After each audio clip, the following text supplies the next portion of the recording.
Hi అండి, అందరికీ హరే కృష్ణ. అందరూ ఎలా ఉన్నారండి? నేనైతే బాగున్నానండి. మన ఛానల్ ఈ మధ్య వంటల గురించి గ్యాప్ అయితే వచ్చిందండి, కొంచెం హెల్త్ ఇష్యూ వల్ల. ఇప్పుడైతే ప్రస్తుతానికి బాగానే ఉన్నానండి. మీరు కూడా అందరూ బాగున్నారని కోరుకుంటున్నాను. ఈరోజు అయితే మన స్పెషల్ వచ్చేసి సండే స్పెషల్ దొండకాయ ఫ్రై అండి. ఇదైతే మునగాకు పొడితో చేసుకోవచ్చండి. మునగాకు పొడి వాడటం వల్ల ఆరోగ్యానికి చాలా ప్రయోజనాలు ఉంటాయని డాక్టర్స్ కూడా చెప్తున్నారు కదండి. అయితే పిల్లలు కొంతమంది ఇష్టంగా తినడానికి మునగాకు పొడి అంటే కారపొడి చేసినా కూడా పక్కన పెట్టేస్తారు, కానీ అంత ఇంట్రెస్ట్గా వాడరు. కాబట్టి మనం వాళ్ళకి ఇష్టమైన కూరలో ఇలా వేస్తామనుకోండి చాలా ఇష్టంగా తింటారు. మీరు కూడా ట్రై చేయండి. దీనికోసం అయితే దొండకాయలు తీసుకునండి. అవి ఒకసారి విజిల్ వచ్చే వరకు ఉడకబెట్టామనుకోండి ఈజీగా అయిపోద్ది. కట్ చేయడం ఈజీ అవుతుందండి, ప్లస్ వండేటప్పుడు కూడా ఈజీగా తొందరగా ఉడికిపోతాయి. అందుకని నేను ఒకసారి ఒక విజిల్ రానిచ్చేసి అప్పుడు కట్ చేశానండి. దీనికోసం అయితే చాలా తక్కువ ఇంగ్రీడియంట్స్ అండి. బాగానే పెట్టుకుని దాంట్లో ఆయిల్ వేసుకుని మినపప్పు, తర్వాత ఆవాలు, జీలకర్ర, ప్లస్ ఎండుమిర్చి, కరివేపాకు, ఇంతండి. చాలా తక్కువ ఇంగ్రీడియంట్స్ తోటి ఈజీగా అయిపోద్ది.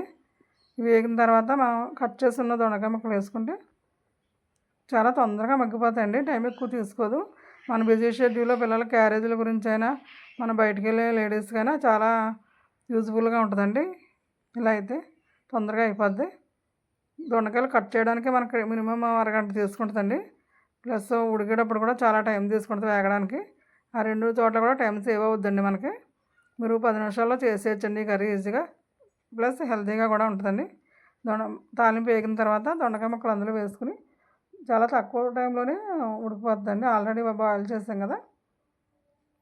ఉడికిపోయింది వేగింది అనుకున్న తర్వాత మనకి రుచికి సరిపడగా సాల్ట్ వేసుకుని, మనకి కారం అయితే అవసరం లేదండి, ఎండుమిర్చి చేస్తాం కదండి. ప్లస్ మునగాకు పొడిలో కూడా కొంచెం కారం ఉంటుందండి, ఇది సరిపోద్దండి. మనకు కారం వేయక్కర్లేదు, సాల్ట్ అయితే వేస్తానండి.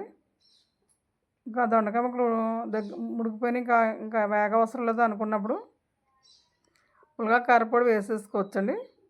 వేసుకుని ఒక 2 నిమిషాలు మగ్గనిచ్చి స్టవ్ కట్టేసుకుంటే సరిపోద్దండి. ఒక స్పూన్నర వేసానండి. మన కర్రీని క్వాంటిటీని బట్టి మనం ఎంత కావాలో అంత వేసుకోవచ్చు. అయితే డైరెక్ట్గా మునగాకు పొడి ఒకటే కాదండి, అయితే కొంచెం స్మెల్ వేరేలా డిఫరెంట్గా ఉంటుంది అనేసి కొంతమంది ఇష్టపడరు కదా. అందుకని నేను కర్రీలో వేయడానికి మునగాకు పొడి అయితే తయారు చేశానండి. మీకు అది కూడా వీడియోలో పెడతాను. మీరు రెడీగా చేసి పెట్టుకుంటే ఏ కర్రీలో అయినా వేసుకోవచ్చండి. చాలా టేస్టీగా కూడా ఉంటుంది. మీరు కూడా ట్రై చేయండి. ఎలా వచ్చిందో కామెంట్లో తెలియజేయండి.